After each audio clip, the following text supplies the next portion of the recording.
Bueno, vamos a dar inicio a nuestra clase del día de hoy, que es la clase número 13, donde vamos a estar trabajando sobre la unidad 11 desde una perspectiva del derecho civil, el efectivo ejercicio del derecho a la salud de las mujeres, el derecho de las pacientes, un poco el marco legal, la responsabilidad médica,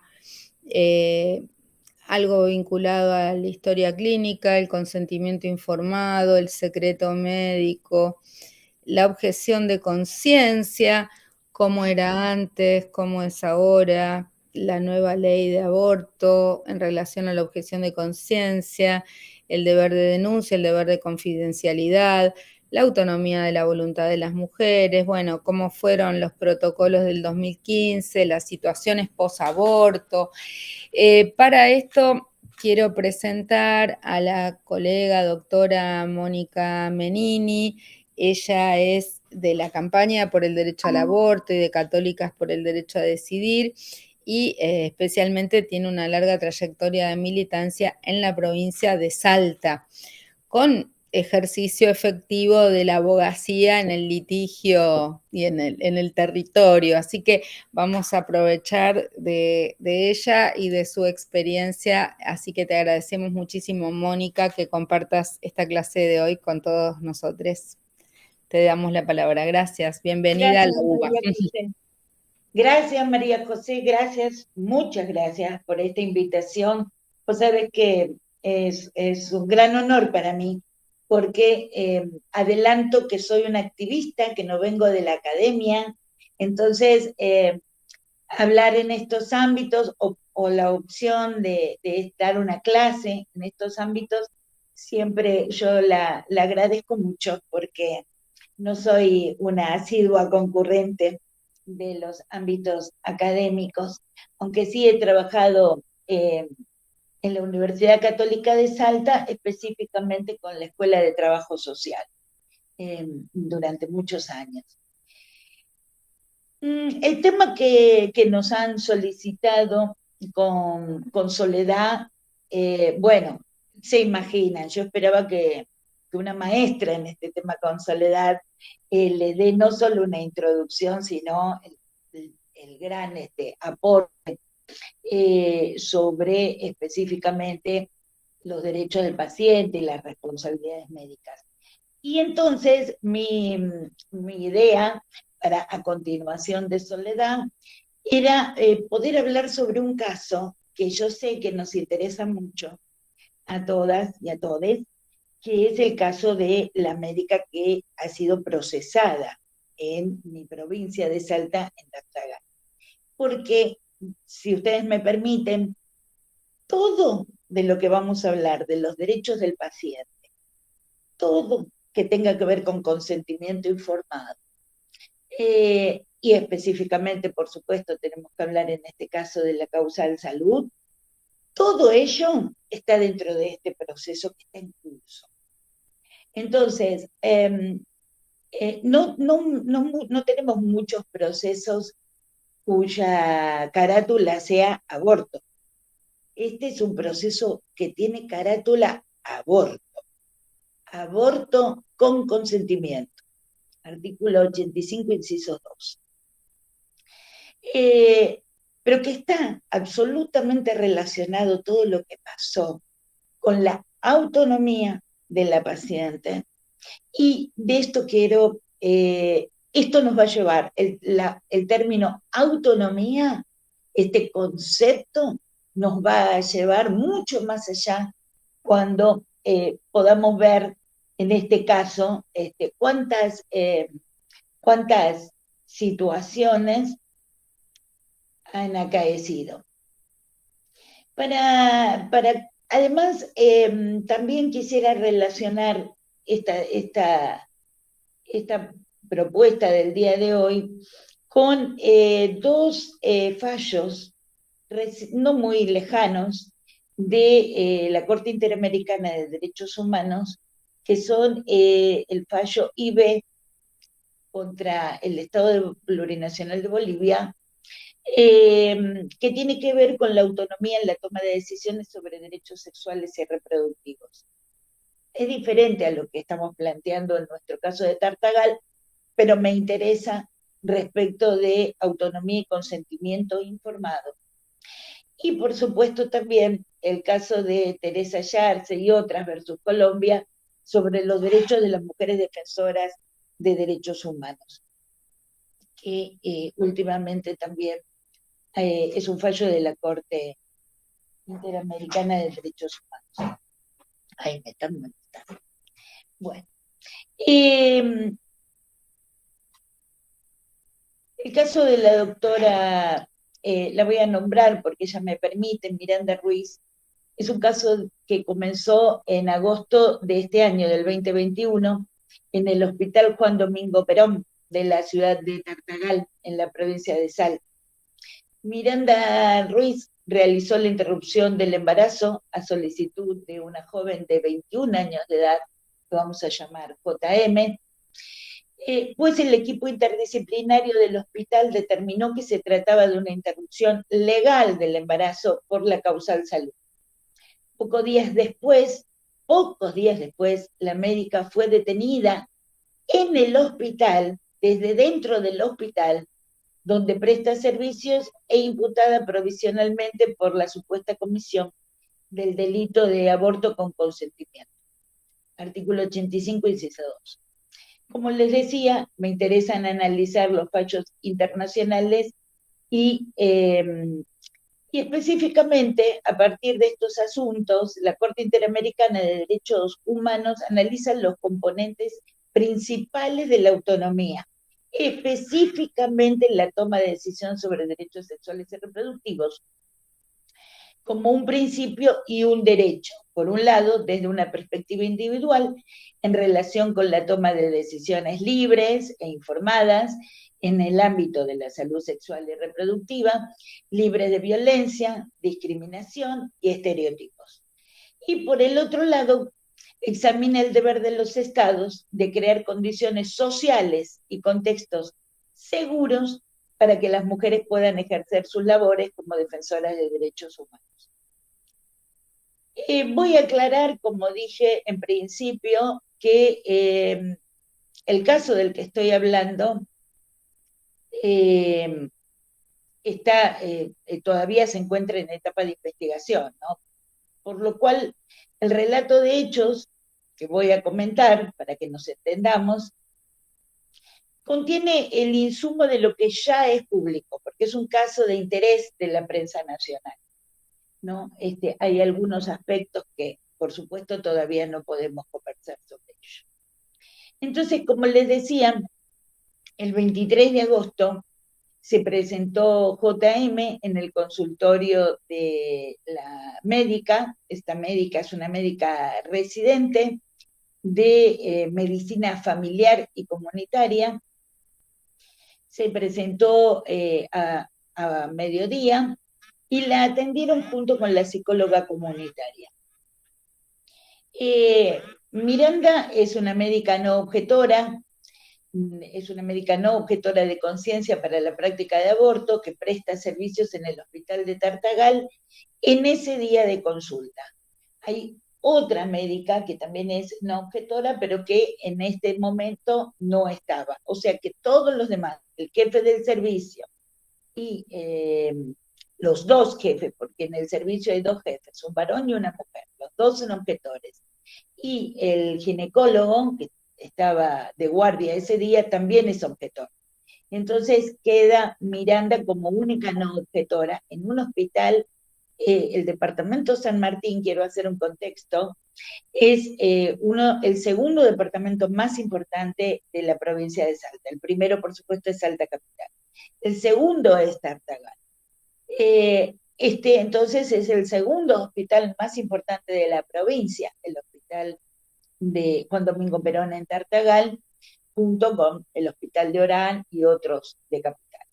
El hospital de Tartagal atiende, como diferencia, atiende aproximadamente más del 70% de la población es de pueblos originarios en el hospital de Tartagal.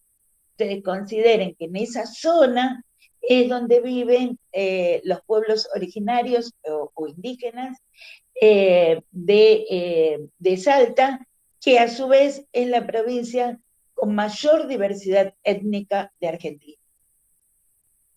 La paciente de la que estamos hablando no se identifica como mujer indígena, aunque seguramente tiene lazos en la zona porque es una joven de la zona, pero no se identifica como de una comunidad indígena en este caso. Ella se presenta en el hospital con su hijita de 2 años en brazos.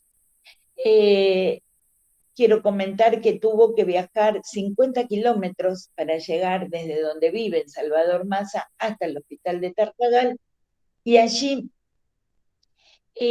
solicita directamente la interrupción del embarazo. O sea, viaja a Tartagal a solicitar la interrupción del embarazo. Se traslada sola porque sabe que si lo va a solicitar en Salvador Maza se va a encontrar con un centro de salud o un pequeño hospital que le va a decir que todos son objetores de conciencia. Entonces, directamente se traslada sola hasta Tartagal, donde conoce que hay un servicio que está prestando interrupción legal y voluntaria del embarazo. A su familia le miente, le dice que va a Tartagal a ver una cuestión laboral. Cuando llega, resulta que tiene un embarazo de 22 semanas y 2 días, que también está relacionado, porque acá siempre nos hacen esa pregunta, más en esta cátedra nos interesan hablar un poquito de estas cuestiones, ¿no? Siempre hay esa mirada que ronda de por qué llegó hasta las 22 semanas. Bueno, les quiero decir que esta joven, seguramente estando de muy pocas semanas embarazada, asistió al, al hospital de Salvador Maza y se hizo un test de embarazo que según el hospital dio negativo y le introdujeron o le facilitaron lo que se conoce como el implante subdérmico, o sea, un anticonceptivo. Por eso llegó hasta las 22 semanas, porque todo el tiempo pensó que no estaba embarazada, hasta que una persona que ya vivió un embarazo anterior se dio cuenta de que esto era un embarazo. Entonces, asistió al hospital de Tartagal.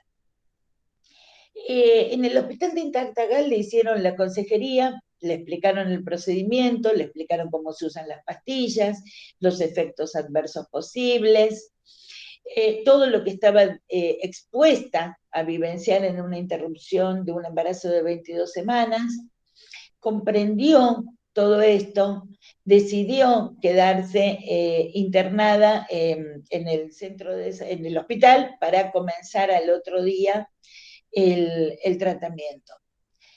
Mientras se hicieron consultas.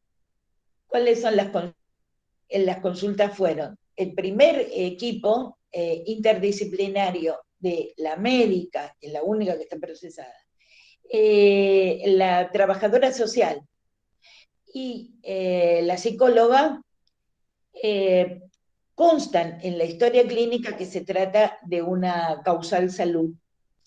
Y esa decisión se conversa con el jefe del servicio, que es objetor de conciencia, se conversa con la otra jefa, que también es objetora de conciencia, y consideran que si el equipo está diciendo que es causal salud, es causal salud. No aceptan llevar adelante el procedimiento, pero sí aceptan que es una interrupción legal para el hospital. También se habla con el supervisor del plan de salud sexual en la provincia, que es quien lleva el control también de la entrega de misoprostol en los hospitales, que también da acuerdo de que lleven adelante la interrupción, que es una causal de salud.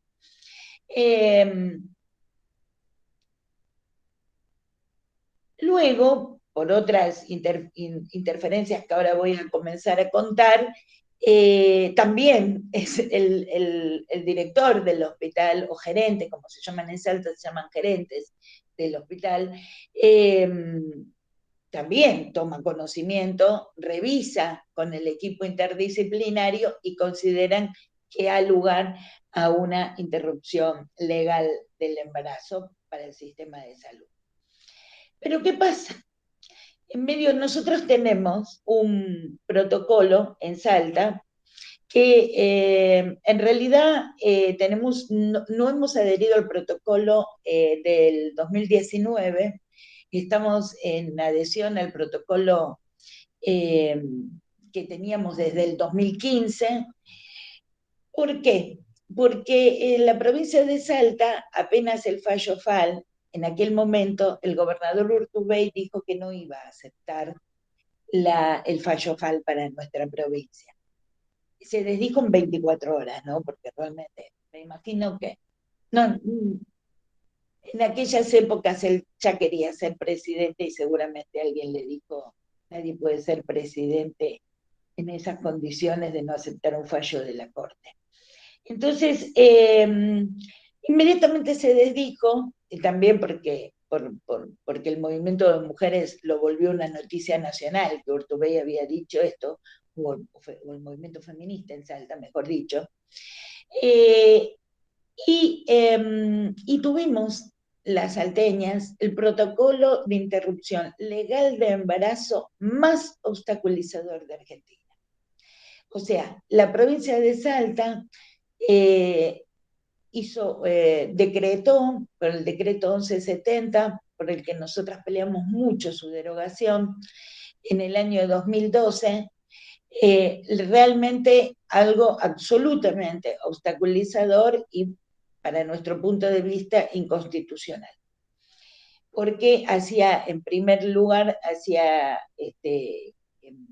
obligaba a primero ir al Ministerio Público a denunciar cualquier tipo de situación, así sea de cualquier causal, así sea también violación, obligada a las mujeres a hacer esa declaración dentro del Ministerio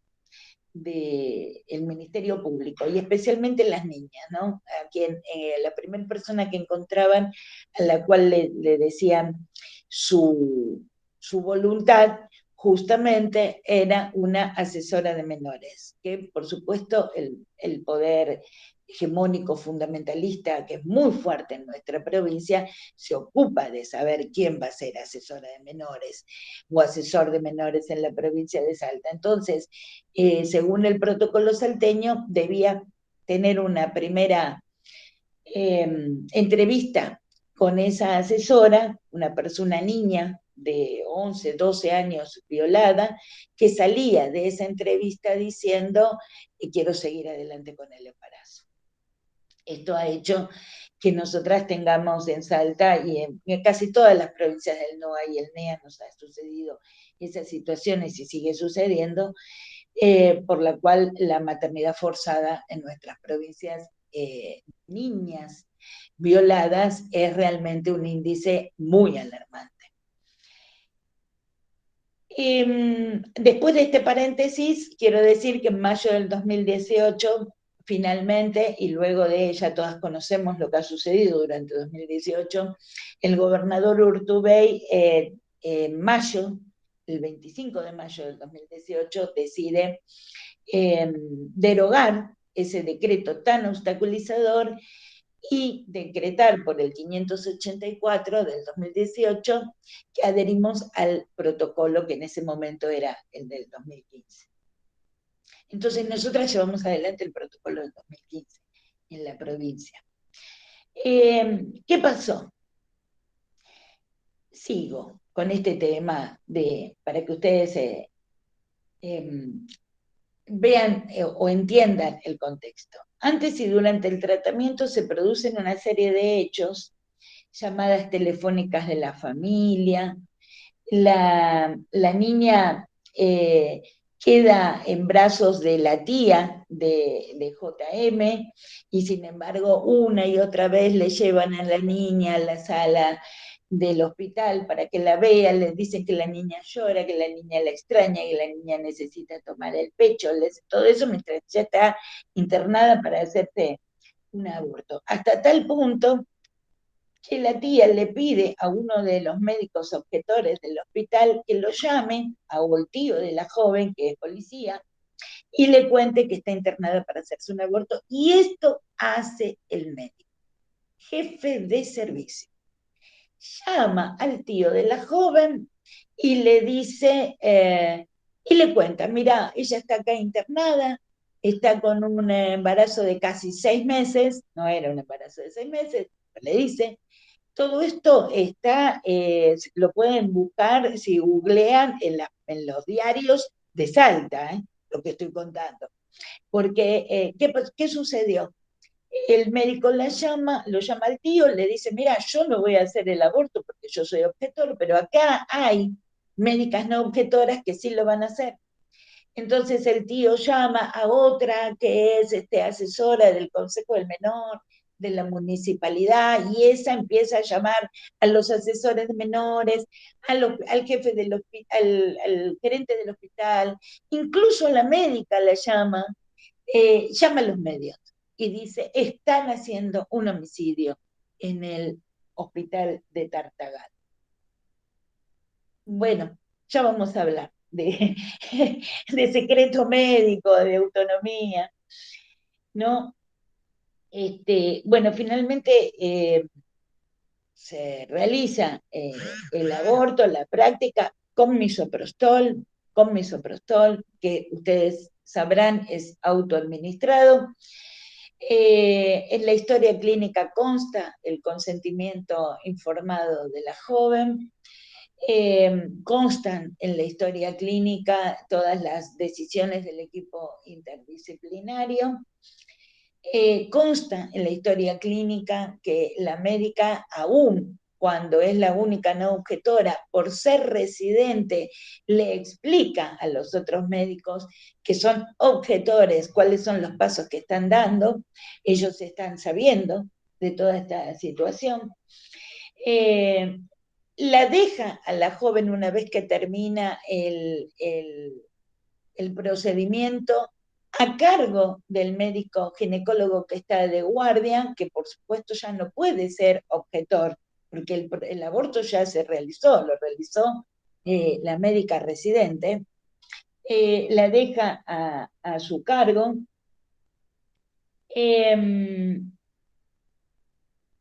Y no obstante, un par de días después, entonces la tía junto con la joven denuncian a la médica y ahí en la denuncia la joven dice que ella se había arrepentido de hacer el aborto. Ella se había arrepentido. Por eso la carátula es aborto con consentimiento y hasta el día de hoy no se cambió. Sin embargo, ella dice que ella se había arrepentido, que había dejado constancia de que se había arrepentido. Y es así como entonces el fiscal Gonzalo Vega hace lugar al requerimiento de la querella, detienen a la médica por, la verdad que contraviniendo incluso la sobrada jurisprudencia de la Corte de Salta, de que no se debería hacer lugar en estos casos a prisión preventiva, pero está detenida no más de 2 horas y finalmente hubo mucho movimiento, ¿no? A nivel nacional, por eso creo que seguramente ustedes conocen el caso. Hubo mucho seguimiento a nivel nacional del movimiento feminista, específicamente de Salta, específicamente en Tartagal, donde hay una regional fuerte dentro de la regional Salta, de la campaña nacional por el derecho al aborto legal, seguro y gratuito. Entonces, rápidamente movilizan y acá un par de perlitas, digamos. El juez de garantías en el caso es el doctor Héctor Mariscal Astigueta. Astigueta es el mismo juez que nosotras denunciamos en Salta en aquel caso de una niña Huichí discapacitada, violada en banda, producto de la violación, un embarazo que resultó anencefálico. Bueno, todo lo que está mal de hacer lo hizo el juez Astigueta. Primero, la niña, él se posicionó en que la niña no podía hacer declaración porque no habla castellano. Estamos hablando de un pueblo en el que el 98% de la población habla su lengua originaria, el pueblo wichí. Algunos hablan, además, la lengua española e incluso hablan también chorote. O sea que hay personas que son bilingües y hay personas que son trilingües dentro Profe, de sus discúlpeme, comunidades. ¿puedo hacerle una consulta Sí, por sobre eso supuesto. que está hablando? ¿No había un traductor o alguien que hablara las dos lenguas? Usted acaba de decir que hay gente de su misma comunidad que hablaba las dos lenguas, o sea, tranquilamente la niña se podía comunicar.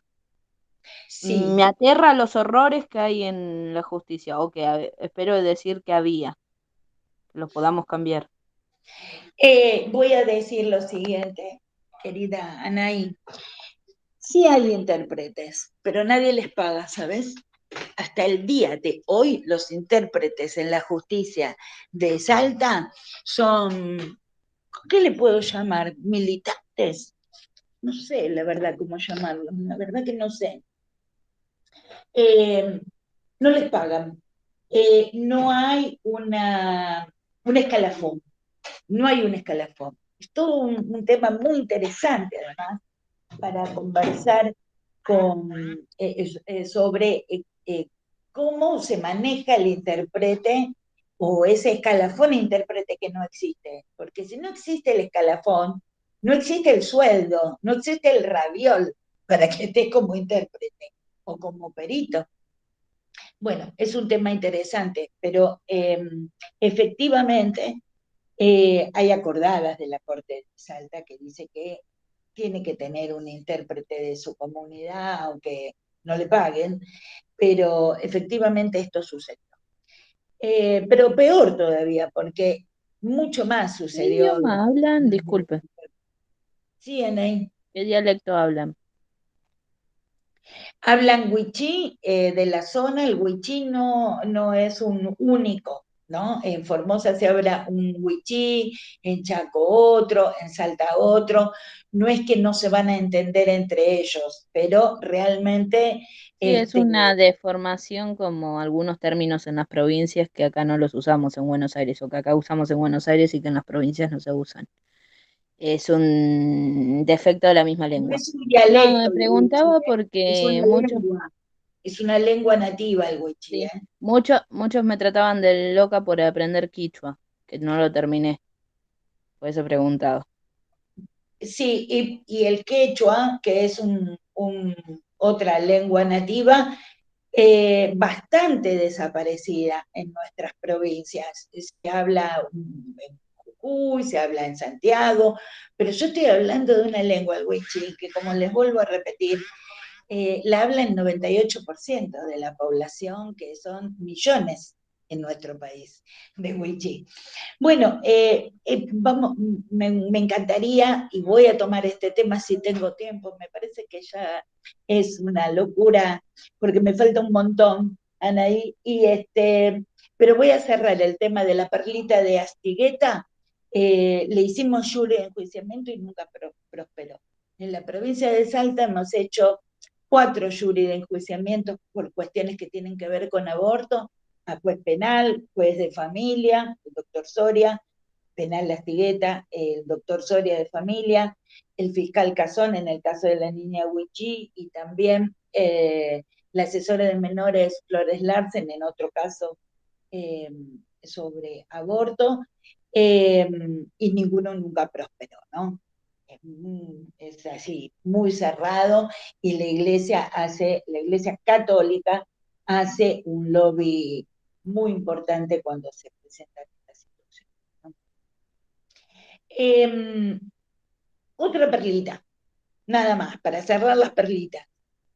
El médico ginecólogo que estaba a cargo en el momento, objetor en el hospital, no es objetor en su consultorio privado.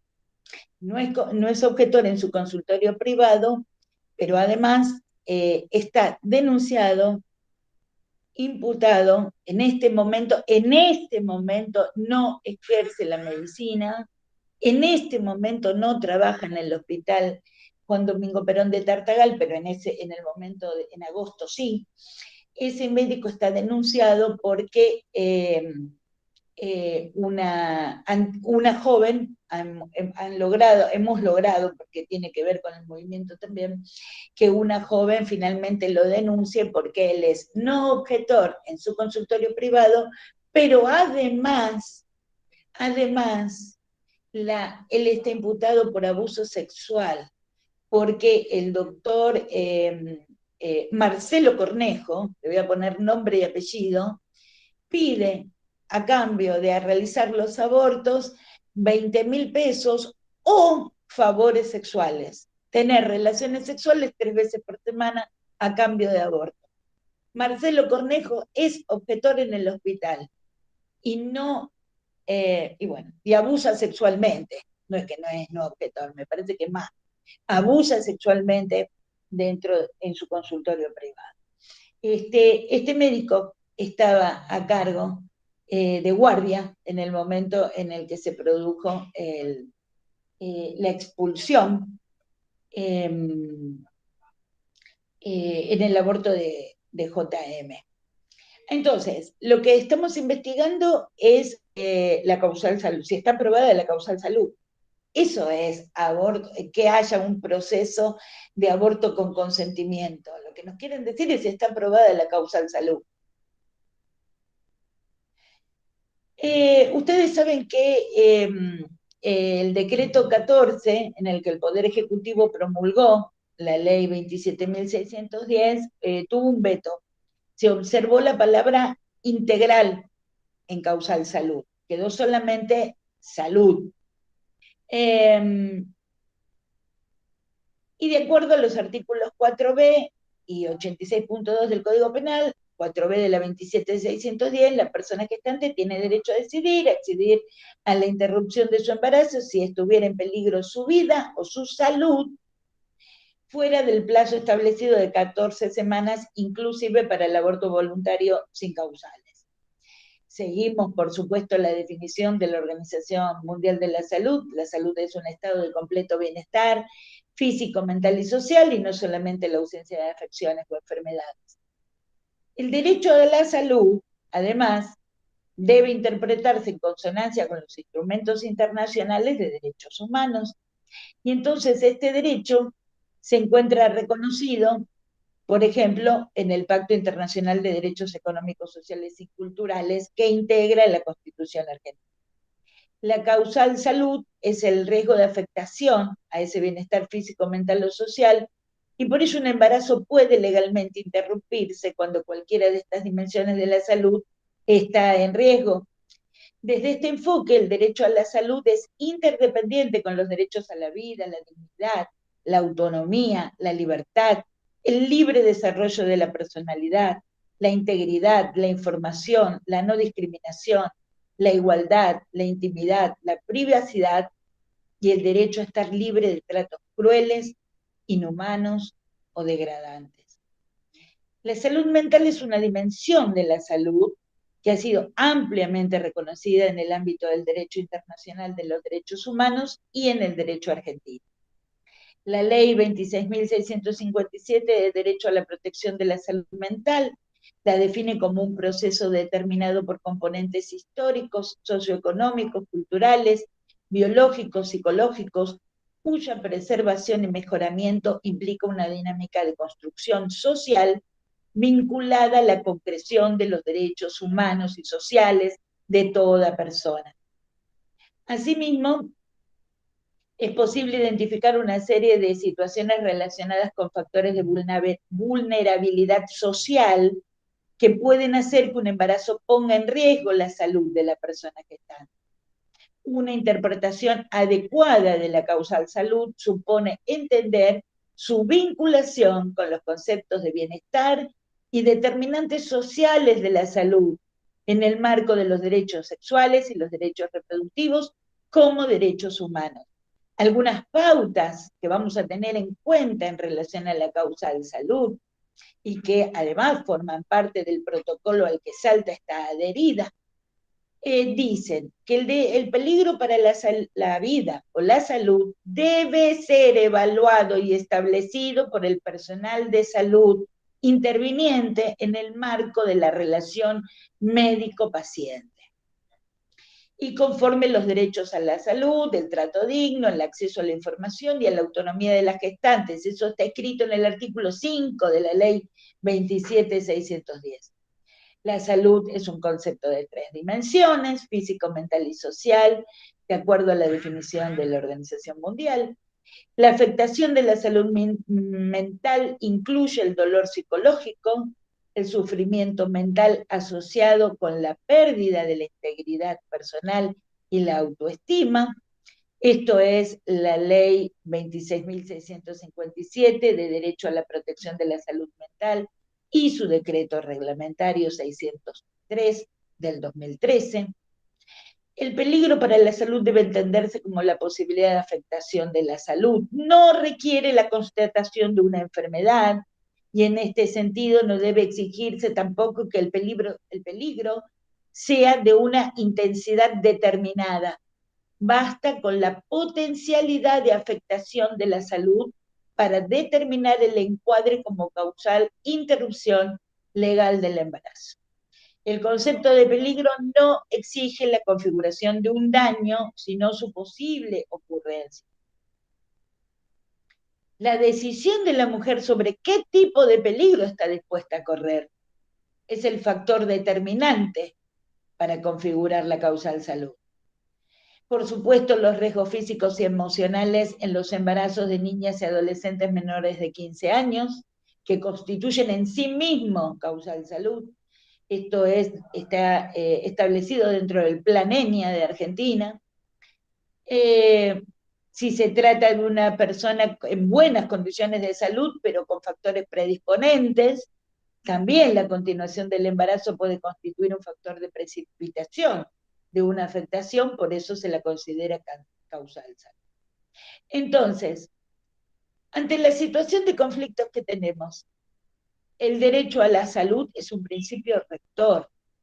Y entre muchas otras facetas, el derecho a la salud incluye la del derecho a cuidar la propia salud, tomando decisiones para conservarla. Esto está ampliamente desarrollado en la Recomendación General número 24 del Comité para la Eliminación de todas las formas de discriminación contra la mujer, que definió los alcances del derecho previsto en la Convención e indicó algunas medidas que los estados deben adoptar y evaluar para verificar su cumplimiento. De manera central, el comité reconoce que los estados deben abstenerse de poner trabas para que las mujeres puedan conseguir sus objetivos de salud. Esta obligación se extiende a los encargados de prestar servicios en los servicios públicos y privados. Se consideran trabas que impiden a las mujeres alcanzar sus objetivos de salud, por ejemplo, la exigencia de autorizaciones de terceros, la restricción del acceso a los servicios por el hecho de ser mujer, las leyes que penalizan los tratamientos médicos que solo a ellas afectan. Voy a pasar. Dice en el artículo 14 de la resolución, los estados partes no deben restringir el acceso de la mujer a los servicios de atención médica ni a los dispensarios que los presten por el hecho de carecer de autorización de su esposo, su compañero, sus padres o las autoridades de salud, por no estar casada o por su condición de mujer. El acceso de la mujer a una adecuada atención, perdón, estoy en una clase, disculpen ustedes. El acceso de la mujer a una adecuada atención médica tropieza también con otros obstáculos, como las leyes que penalizan. Cuando una mujer decide interrumpir el embarazo por la existencia de riesgo para su salud, se trata de una medida adoptada para conseguir un determinado objetivo, que es la preservación de su salud.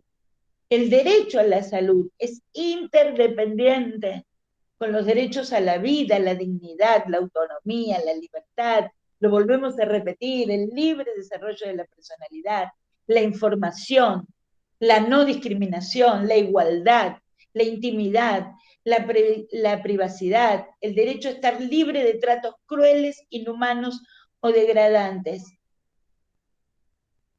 Una interpretación adecuada de la causal salud supone entender su vinculación con los conceptos de bienestar, proyecto de vida, las determinantes sociales de la salud, Estado laico, así como el marco de los derechos sexuales y reproductivos.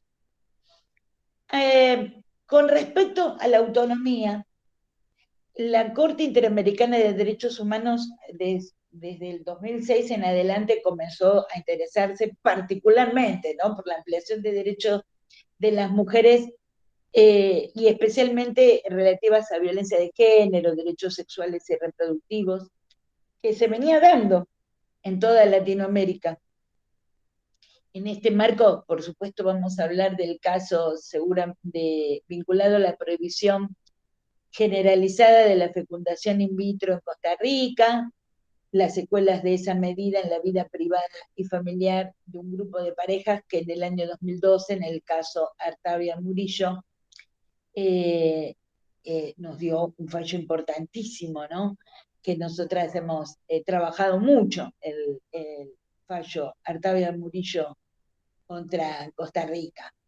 Pero les comentaba al principio que me interesaba especialmente el caso de IB contra Bolivia, porque en este fallo la sentencia tiene implicaciones en cuanto a las obligaciones de respetar y garantizar los derechos durante el momento de la toma de decisiones en el ámbito reproductivo. Nosotros ahí tenemos una diferencia con el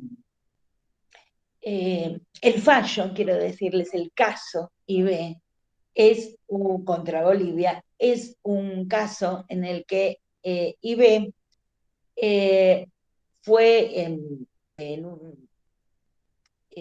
tuvo o le hicieron, voy a decir, no me sale bien el concepto, una ligadura tubaria o de trompas uterinas, como específicamente el Ministerio de Salud de la Nación en Argentina está pidiendo que hablemos, no más de ligadura tubaria, sino de ligadura de las trompas uterinas, sin consentimiento. El Estado de Bolivia dijo que el consentimiento IB lo había dado verbalmente, que existía un consentimiento verbal. No existía un consentimiento escrito.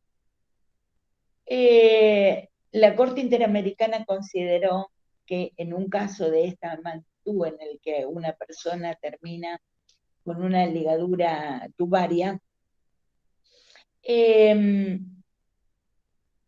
la Corte consideró que el consentimiento informado que el Estado boliviano sostenía se había solicitado en forma verbal no fue suficiente para probar la voluntad de la mujer de solicitar anticoncepción quirúrgica, por lo que la sentencia fue adversa en el Estado boliviano.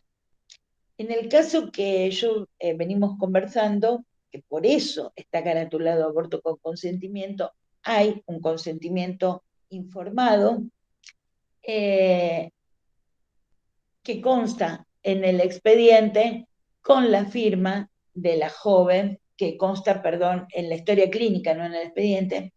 La historia clínica, por supuesto, ya está en el expediente, en el que la joven firma efectivamente el consentimiento. Ahora, todo esto me interesa, por supuesto, seguir hablando de consentimiento, pero también me interesa que pensemos entre todos si en un expediente está probado, incluso la llaman a declarar a la trabajadora social que, entre paréntesis, le cuento, ha dado una clase magistral de causal salud en el proceso. Si tenemos un equipo interdisciplinario que puede justificar que existe la causal salud en este proceso, un equipo que tiene una trabajadora social y una psicóloga, está el consentimiento informado, firmado dentro de la historia clínica. Si todo eso está, ¿qué es lo que se está? ¿Cuál es el conflicto? ¿La autonomía? Nos preguntamos. Que la persona haya podido tomar esa decisión autónomamente, que es un derecho en nuestro país.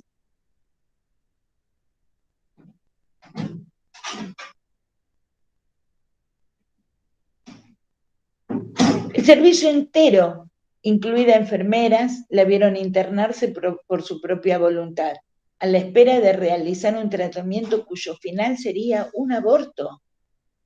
Tan claro estaba el fin buscado que el propio jefe del servicio puso en conocimiento de la familia que la joven estaba en esa situación. Como les conté antes, una concejal de Salvador Massa, más la gente que trabaja en la Comisión de los Derechos del Niño de Salvador Massa, empezó a hacer llamados, le comentó a la prensa, o sea, estaba clarísimo que la persona estaba allí, internada por su propia voluntad, para realizar un aborto, que además se hace con un procedimiento que es o sea, la persona toma ella las pastillas, tiene que dejarlas debajo de la lengua durante media hora, tiene que esperar que se disuelvan, espera 3 horas, vuelve a tomar otras pastillas con ese procedimiento, ella misma se las pone debajo de la lengua, o sea, no es el caso que estamos hablando de IB contra Bolivia, que le hicieron una ligadura tubaria según el Estado boliviano porque ella dio su consentimiento verbalmente.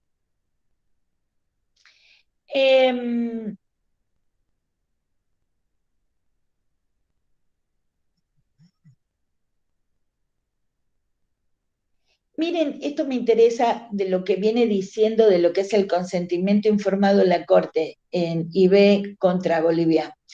Dedico una parte importante de la sentencia a aclarar el contenido de varios derechos, cuyo respeto es fundamental para garantizar de forma plena la autonomía de las mujeres en la toma de decisiones en el ámbito sexual y reproductivo. Avanza en ofrecer un contenido al concepto de la autonomía de varias aristas, no solo limitado a un entendimiento abstracto e idóneo de la autodirección. Para lograr la autonomía de las mujeres y el ejercicio pleno de sus derechos humanos, es importante también que todos respeten la dignidad, la libertad, la privacidad y la integridad de las mujeres en la adopción de decisiones sobre su salud y que actúen libres de una noción estereotipada del poder de decisión de las mujeres. Refiere al contenido del derecho a la vida privada y familiar y lo describe de acuerdo a su jurisprudencia como un espacio de libertad exento e inmune de injerencias abusivas o arbitrarias por parte de terceros o la autoridad pública.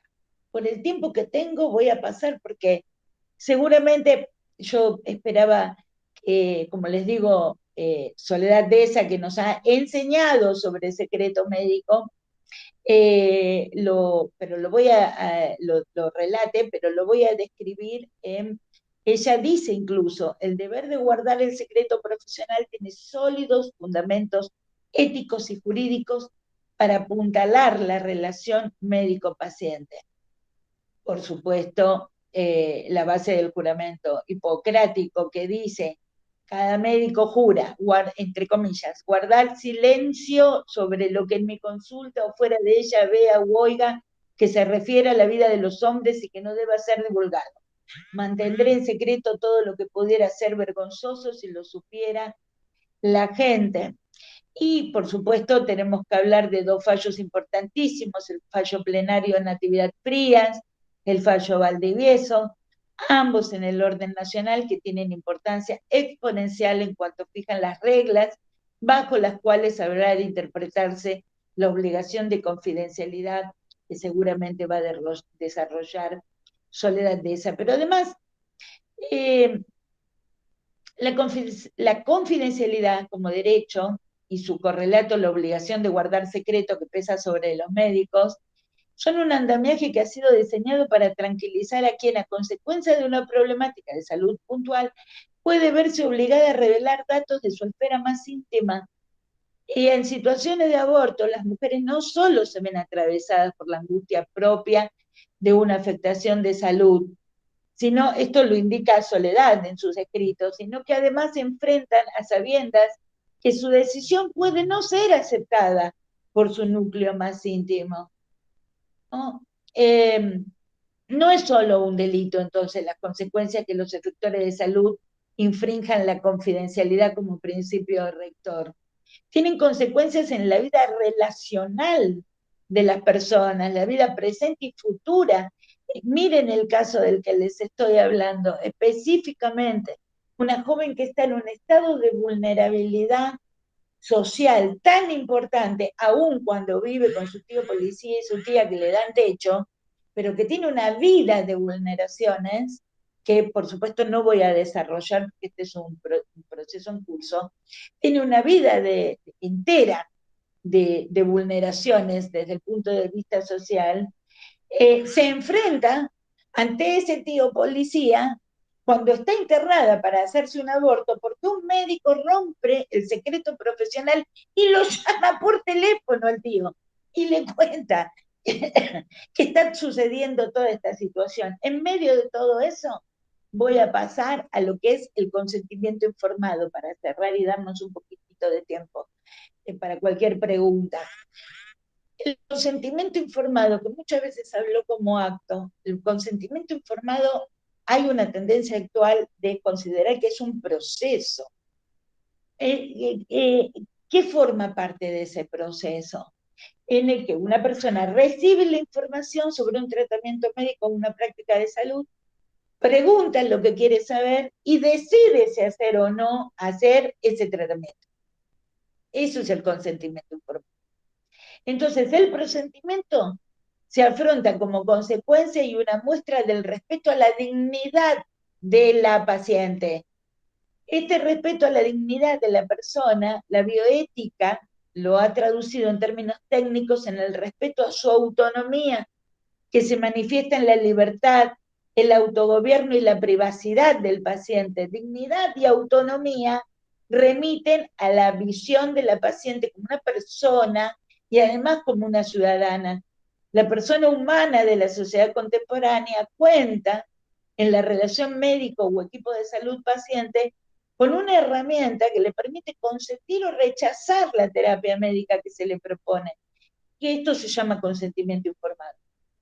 El consentimiento informado florece a partir de los cambios culturales habidos en la sociedad occidental, se fundamentan los valores de dignidad, libertad e igualdad, la autonomía del paciente lo coloca en el centro de la relación médica, horadando el paternalismo médico. El Instituto del Consentimiento Informado es el avance de los cambios culturales que se produjeron en la sociedad occidental en el siglo XX. Se genera como uno de los temas propios de la bioética y es receptado por el derecho.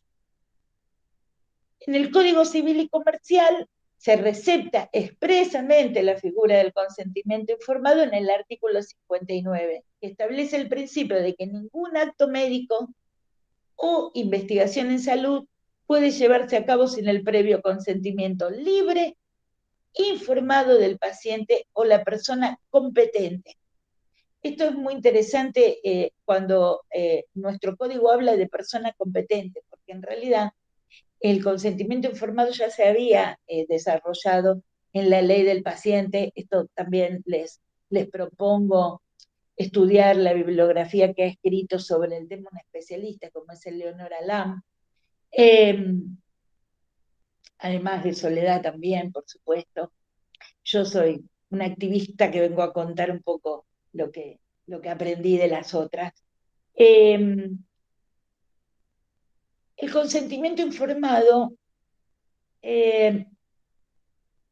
requiere que la persona entienda cuál es el tratamiento que van a llevar adelante. Por eso les cuento que yo, sí, en esta me pongo el saco de lo bueno y de lo malo que suceda, con que estamos trabajando con la Dirección Nacional de Salud Sexual y Reproductiva y la Organización Panamericana de la Salud, la traducción en lenguas originarias del protocolo de interrupción legal y voluntaria del embarazo, del protocolo de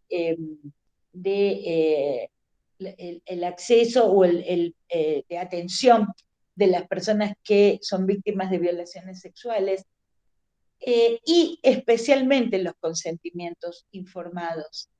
En el último decreto del Ministerio de Salud incluso se ha ampliado que el consentimiento informado para las personas que no puedan leer el español o que no entiendan el idioma español pueden tener acceso a audios, pueden tener acceso a apoyos, las personas con discapacidad, pueden tener acceso a sistemas braille también. Entonces, todo esto se está trabajando en nuestro país. Hasta ahora hemos logrado trabajar con mujeres indígenas organizadas que tienen la posibilidad de hacer una intervención que no es solamente traducir. No me gusta decir que hay que traducir.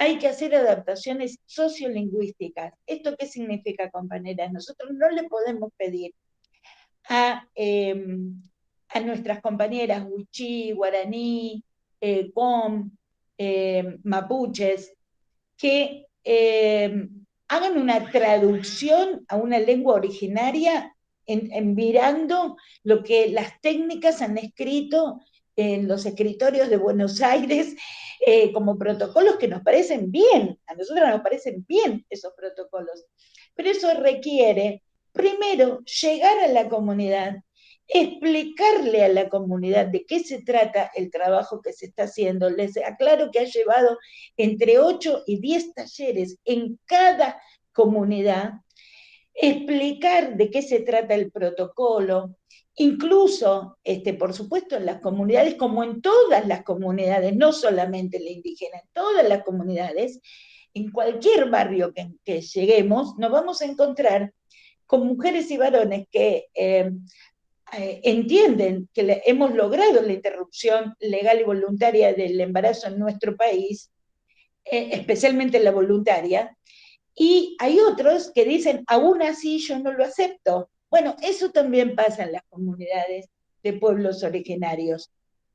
Quiero que cortemos un poco con la estigmatización de que las mujeres indígenas no están de acuerdo con el aborto. Es lo mismo que decir las mujeres pobres no están de acuerdo con el aborto, que lo hemos escuchado mucho, y no es verdad, por supuesto que no es verdad. Por supuesto que hay mujeres que no están de acuerdo, pero hay muchísimas otras que evidentemente sí, si no, no lo hubiésemos logrado, tener la 27.610. En las comunidades indígenas tienen que llegar a su comunidad, hacer este trabajo, por eso sociolingüístico, hacer este trabajo, hacer una versión, porque no se puede traducir del español al wichí o al guaraní o al mapuzungún o al guam como haríamos una traducción del español al italiano o del español al inglés. Hay que hacer una versión que se hace con la comunidad, esa versión vuelve a los técnicos del Ministerio de Salud para que la acepten, se termina de hacer esa traducción y hay otros idiomas, hay lenguas nativas que se escriben y hay lenguas nativas que se hablan, como el chorote, el tapiete, el chané. Entonces, ¿qué nos sucede? Podemos hacer esos audios que van a estar en códigos QR para que los médicos tomen el consentimiento, que explica qué es lo que va a vivenciar la persona, que eso es lo que requiere el consentimiento informado. Y que explica cuáles son los datos que va a entregar y que va a consentir realmente, tanto para interrupción voluntaria del embarazo o legal, como para la,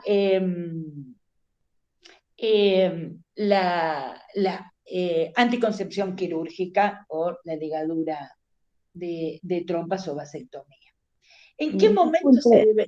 profe, Sí, sí, lo que Anaí. le quería decir sobre lo que usted dijo de que no se niegan o no están de acuerdo. No se puede negar ni aceptar a una intervención que no se sabe qué es, si no se les explica previamente qué es y qué efectos va a tener hacia un futuro o qué efectos puede tener en la concepción presente. Entonces, yo Perfecto. creo que lo primero es que se les explique, como usted se dice, el consentimiento informado y que ahí la mujer pueda entender. No se puede decir una mujer no lo acepta sin que se sepa que esa mujer lo entendió, lo llevó al plano de su vida y supo en qué le va a afectar o en qué no, y ahí sí poder libremente decidir si hacerse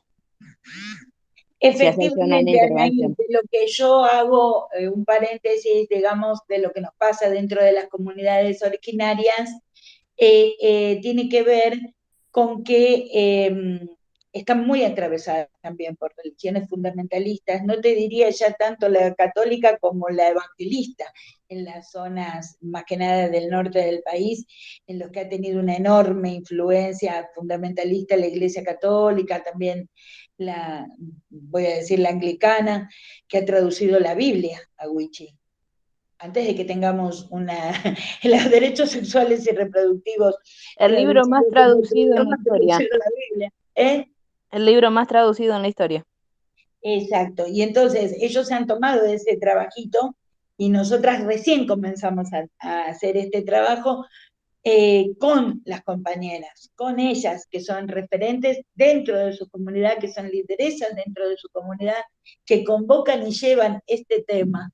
Esto es todo un gran aporte también que no da para la clase de hoy, que ya la quiero terminar, para que podamos hacer cualquier consulta, sino para, además, ayer me entrevistaron un grupo de antropólogas, además sobre si realmente se está hablando de feminismo dentro de los pueblos originarios, si las mujeres indígenas están hablando de feminismo. Y yo realmente respondo, no sé si están hablando de feminismo, pero que están hablando de aborto me consta. Están hablando de aborto, me consta, de derechos sexuales y reproductivos, me consta, de violencia de género, y si estos no son los grandes temas del feminismo, por supuesto que ellas también tienen otros temas muy importantes que seguramente el feminismo tiene que empezar a ampliar, que son todo lo que tiene que ver con cambio climático, con el agua, con, por supuesto, la defensa del territorio ancestral. Bueno, es amplio el tema y a mí, por supuesto, me interesa mucho. Pero entonces quiero terminar con consentimiento informado diciendo que el momento en el que debe firmarse el consentimiento informado es antes de que se realice la práctica.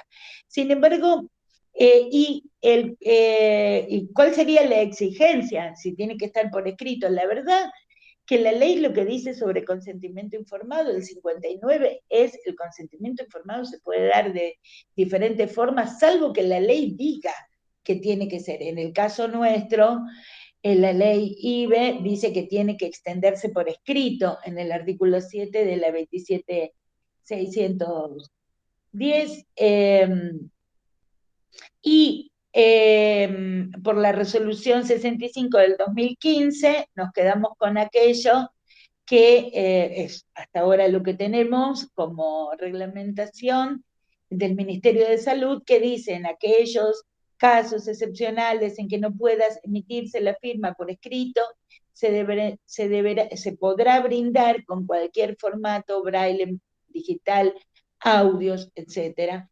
incluyendo lenguas originales. Esto lo dice el 65, la resolución 65. Sin embargo, la documentación del consentimiento informado, la existencia de un formulario de consentimiento informado por el paciente es muy valorada por la jurisprudencia, en el sentido de ser un indicio de que efectivamente el paciente ha prestado su consentimiento, ¿no?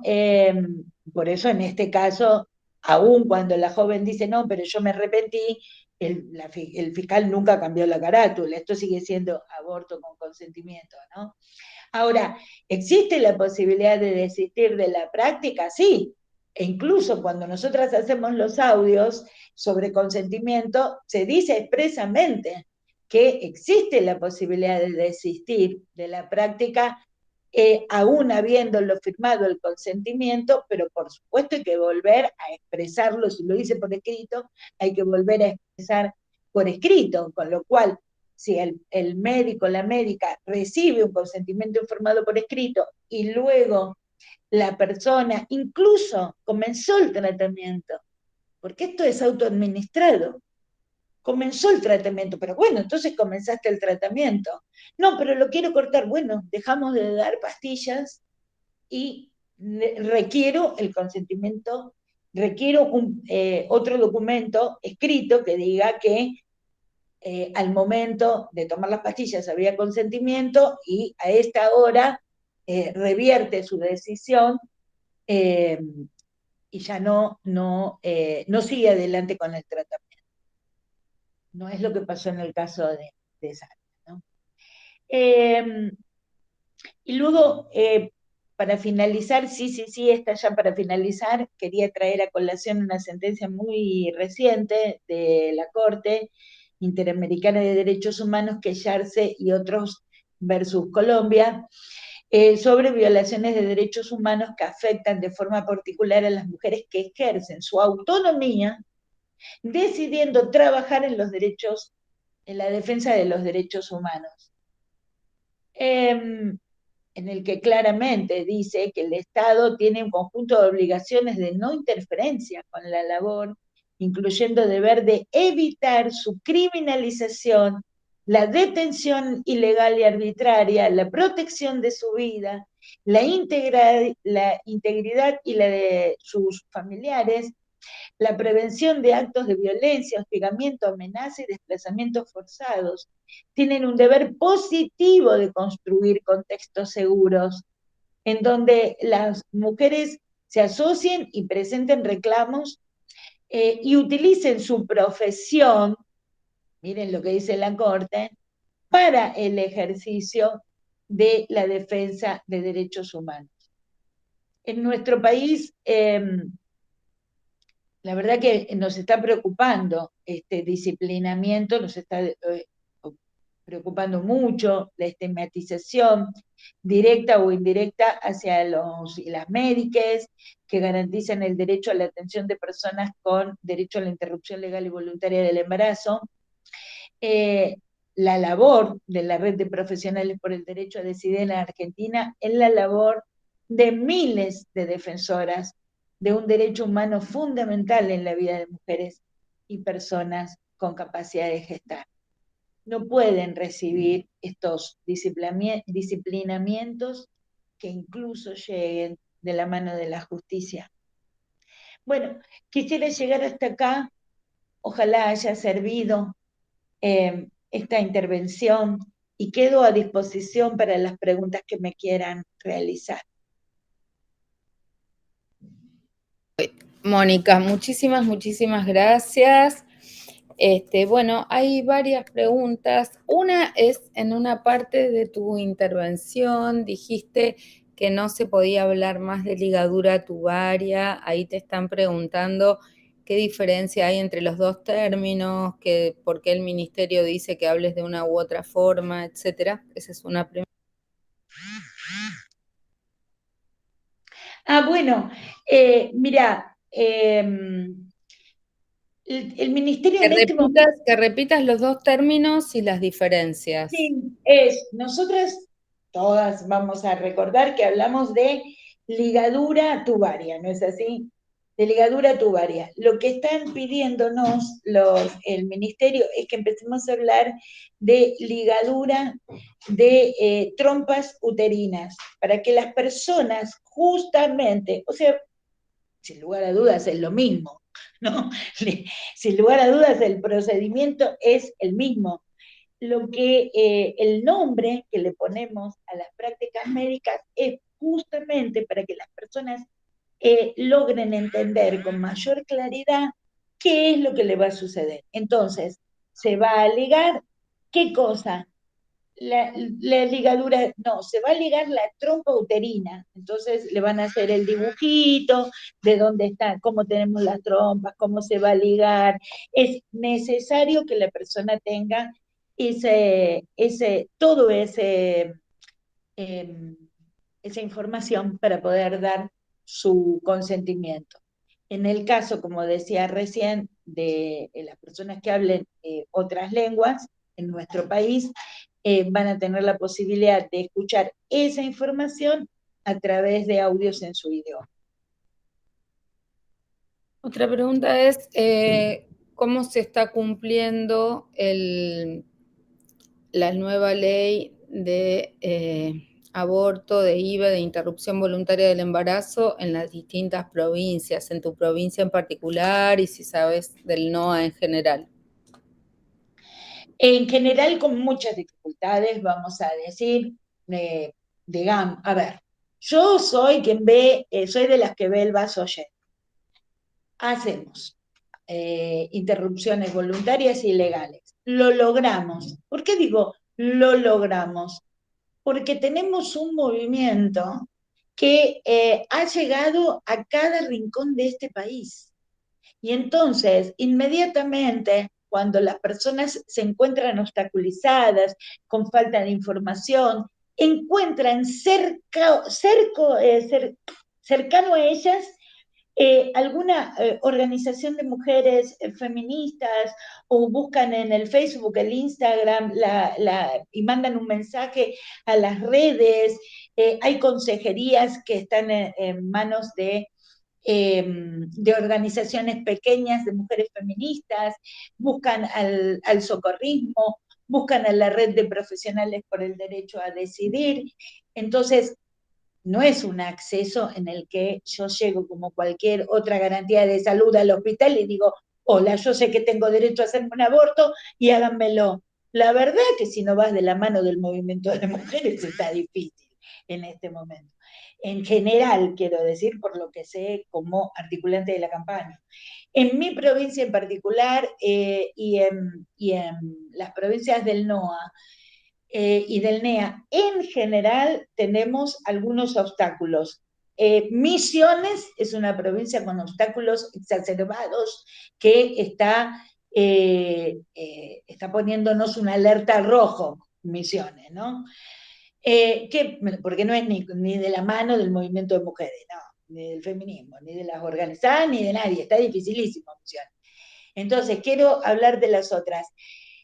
Uno de los obstáculos que están poniendo, que decimos, bueno, organícense, es eso, la falta de organización de los servicios. Eso es la falta de decisión política para organizar los servicios. Allí donde las instituciones tienen todos médicos objetores y médicas objetoras, no tienen ninguno que no sea objetor. Por supuesto, nuestra ley dice que va a tener que organizar el servicio. O sea, que sea alguien de otro hospital, va a tener que venir 2 o 3 veces por semana, o una vez por semana, tener una cantidad de turnos, organizar los turnos para esos médicos, ayudarlos a ellos, a los médicos no objetores, en esa organización. Ahí, viste, no es lo mismo estar en la capital de una provincia, querer hacerte un aborto en la capital de una provincia, que en la zona más rural de una provincia.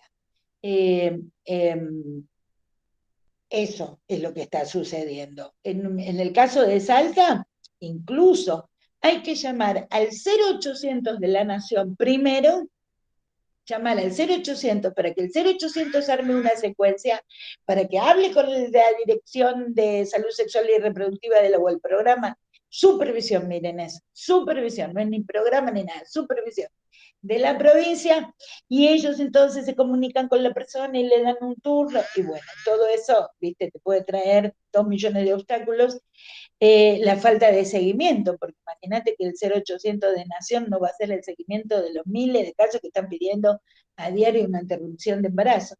Así que, bueno, y también para mí, una de las mayores faltas que está teniendo el Estado en este momento es la falta de difusión del derecho.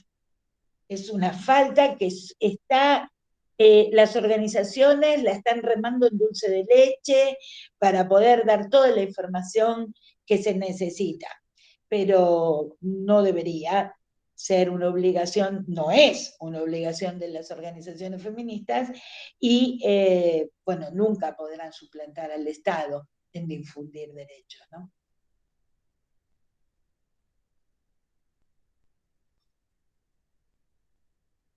Estás muteada.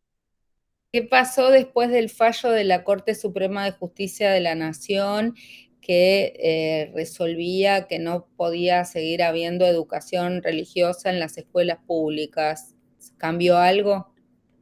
Sí, cambió algo que fue tremendo en nuestra provincia, porque desde el día que se comenzó por ley a, a dar educación religiosa en la escuela pública en horario de clase, ¿saben lo que significaba? Significaba que vos en la primera hora tenías matemática y en la otra religión. Sino, o sea, en horario de clase, ¿no? Que vos tenías la escuela y decías, bueno, vení a la clase de religión a las 3 de la tarde de vuelta. En horario de clase duró 10 años. Duró 10 años. Ahí podemos ver incluso en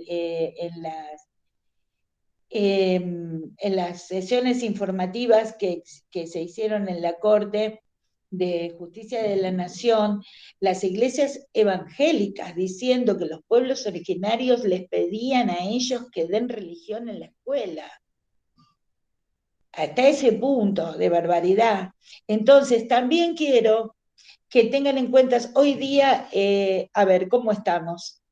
No se da educación religiosa en horario de clase, sin embargo, las escuelas públicas de Salta, desde que yo soy chiquita, tienen un altar en cada una de las escuelas. Es muy complicado cuando llega la época de la procesión del Señor y la Virgen del Milagro, que ha llegado a movilizar casi 700.000 personas en la provincia. Hay un periodo anterior que todos los que somos salteños y salteñas hemos vivido, que es el milagrito.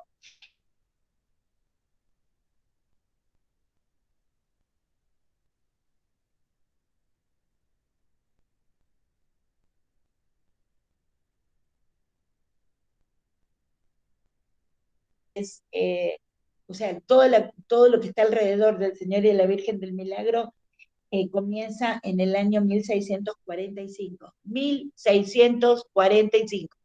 Y hasta el año, este año es la primera vez que no se hizo en el año 2020 por la pandemia, que no se hizo esa procesión, fue un tema de debate en Salta impresionante. Que estén cerradas las iglesias también por la pandemia fue un tema enorme. Y bueno, entonces todo eso continúa en la educación religiosa. No obstante, es más amplio, es mucho más amplio, porque ustedes imagínense, en la última, entonces, en la última homilía, en las dos últimas homilías, el arzobispo Carnielo de Salta dedicó las dos últimas homilías a hablar en contra del aborto en la provincia. En la del Domingo de Ramos y otra más que estaba intentando recordar, pero la del Domingo de Ramos nos impactó muchísimo porque dijo que dijo horrores, horrores, que lo sacaban en cachitos, que se hacían abortos hasta los 9 meses, en la homilía, ¿no? Del Domingo de Ramos. Ay, por supuesto, en la última procesión del milagro, ahora en septiembre, el 15 de septiembre, ¿no? Esa fue la última. Impresionante. Bueno, sobre este tema tenemos otro seminario más para hablar, María José. Más, están en proceso de reformar la Constitución de Salta. ¿Cómo son los tiempos, los plazos? ¿Se están organizando las feministas para ser constituyentes y para incorporar textos?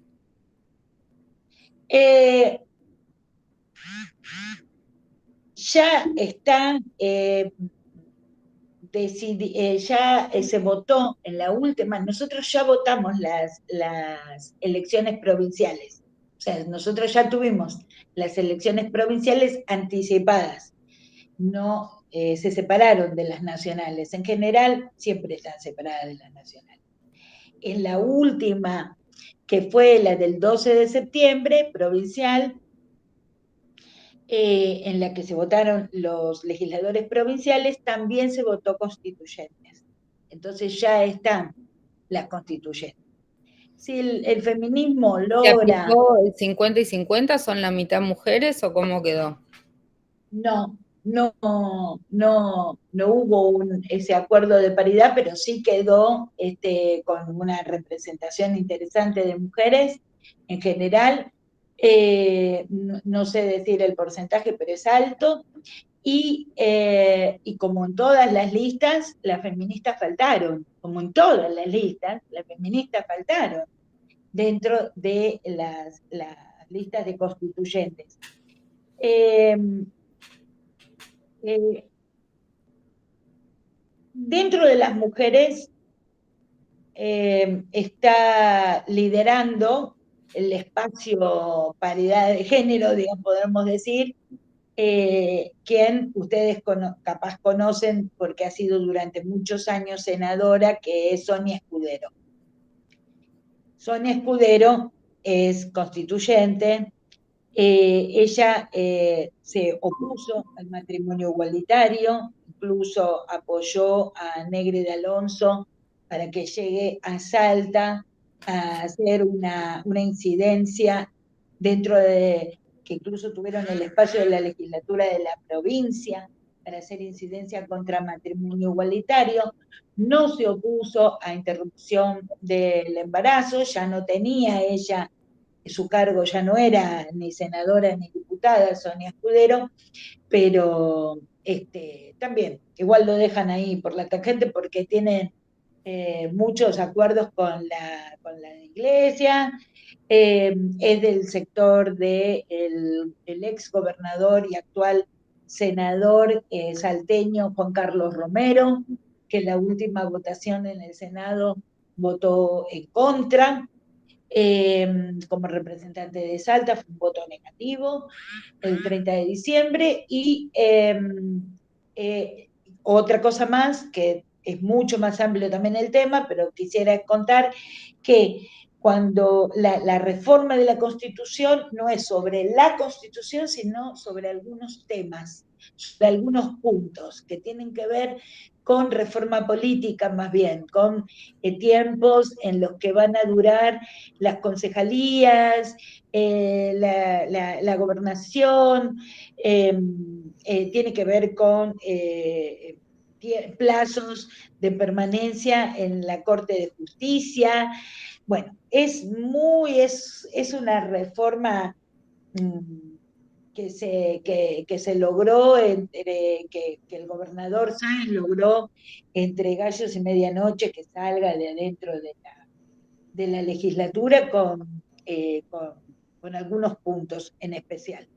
Igualmente Ahí la estamos... pregunta es, ¿hay oportunidad en alguno de esos huecos, puntos para meter una agenda feminista o quiénes son las mujeres que pueden llevarla adelante, digamos, de las que están electas o cuáles son los puntos en los cuales hay alguna oportunidad, aunque sean puntos del segmento de reforma política, porque vos mencionás, por ejemplo, alguna modificación en el superior tribunal o en el Poder Judicial, que como estamos discutiendo también reforma judicial feminista, no es un tema menor cómo funcionan esas instituciones, ¿no?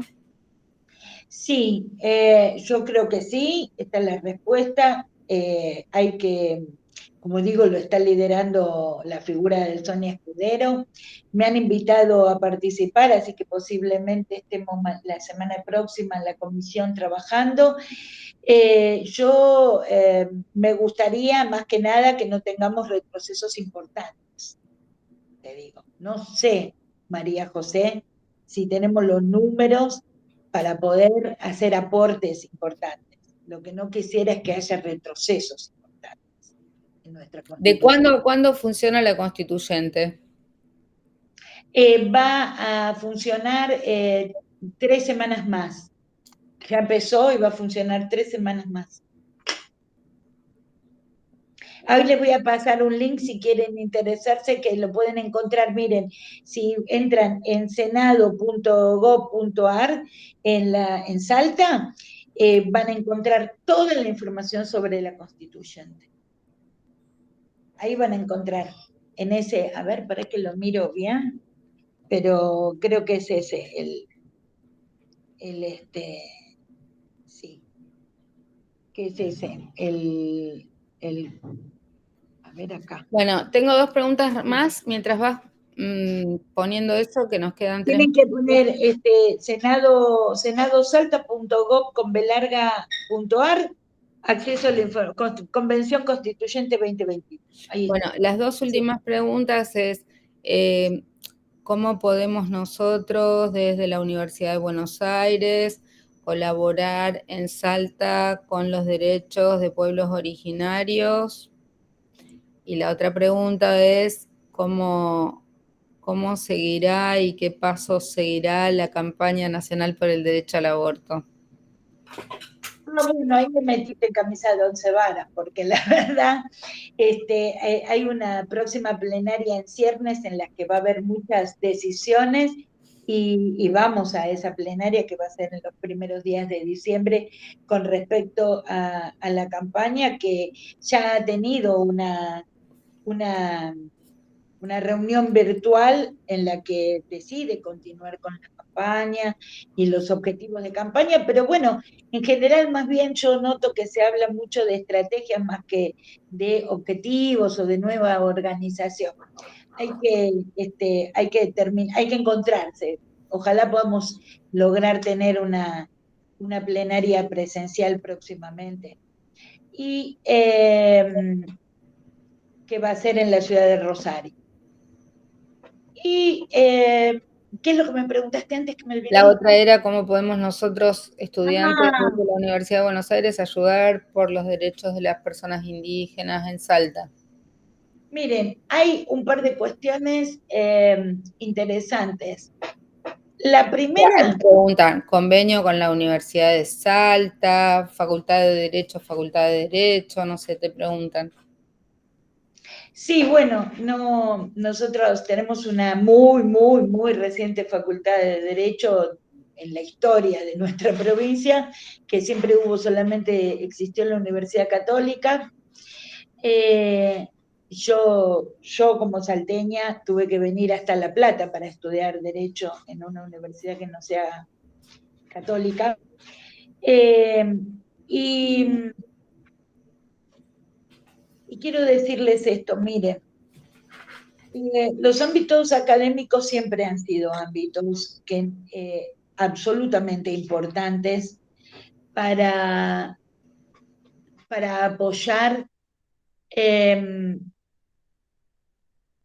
para apoyar los cambios.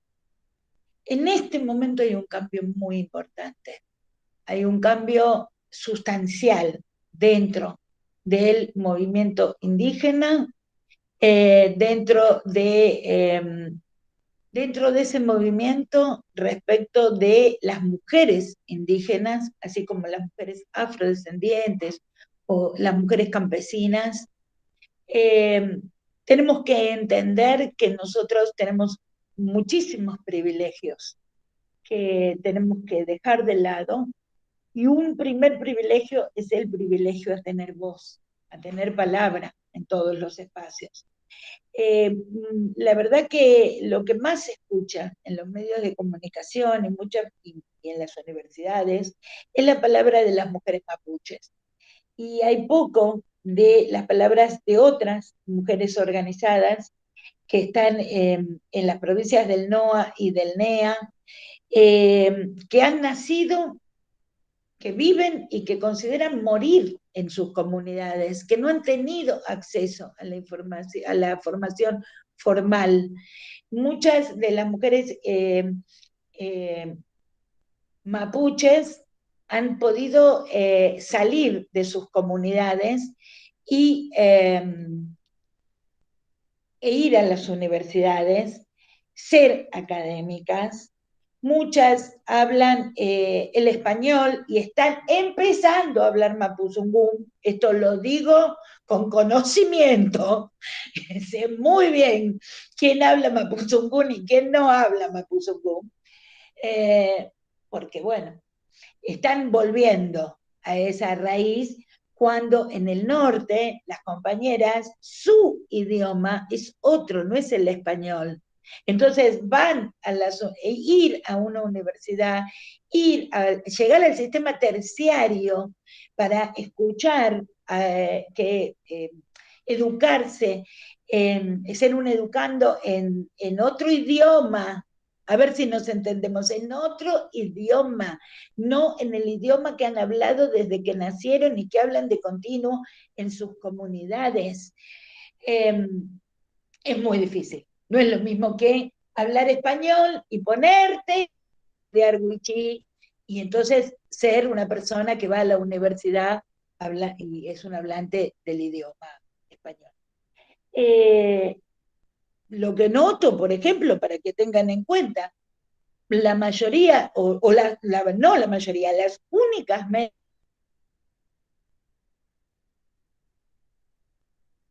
médicas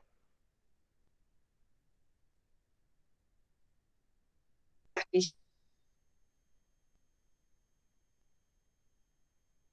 yo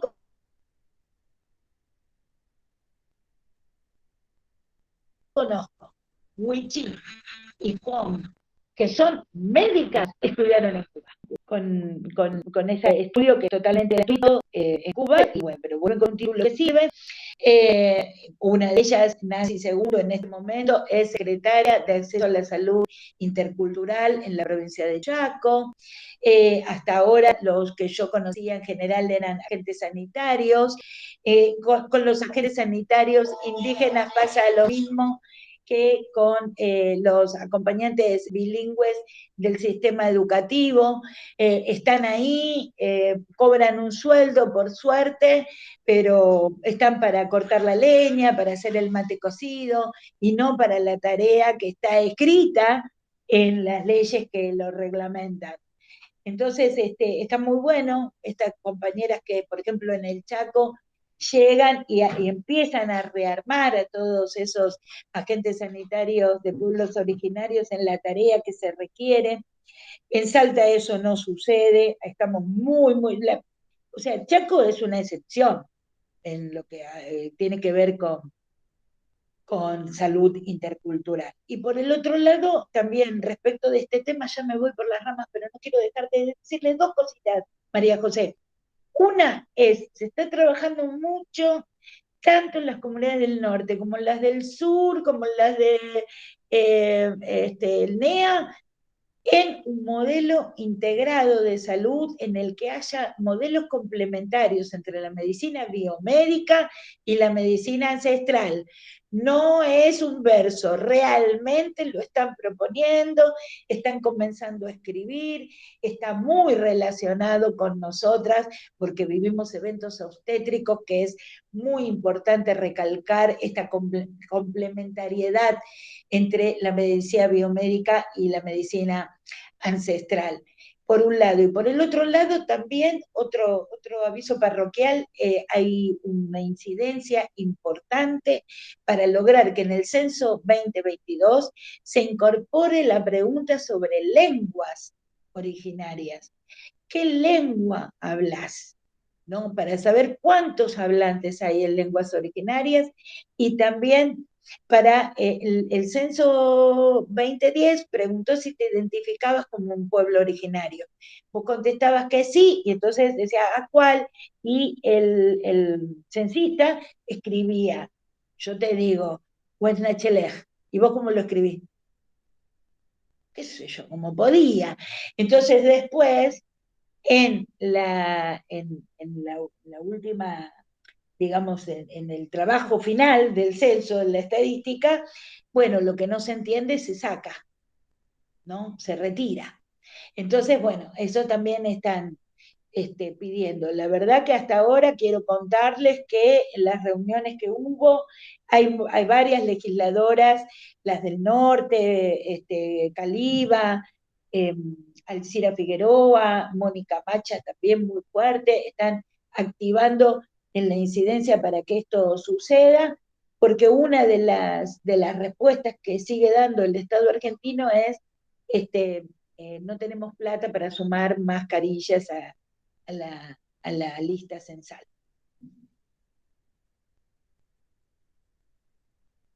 Está muteado.